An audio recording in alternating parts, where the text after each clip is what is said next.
Hello guys and welcome back to a new video. If you want to update your Play Store and you don't know how to do it, this video is exactly for you because in today's video I'm going to show you that how you can update your Play Store on your Android phone. So without wasting any time, let's start our video. The first thing you need to do is to go to your Play Store.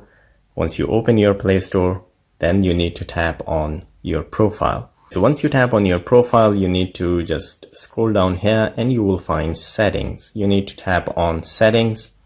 From here, you need to tap on about.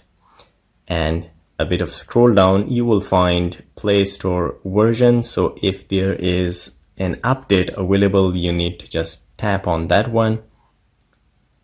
And they will say that Google Play Store is up to date, so I don't need to update it. So if there is an update available, it will show here, and from here you can update your Play Store.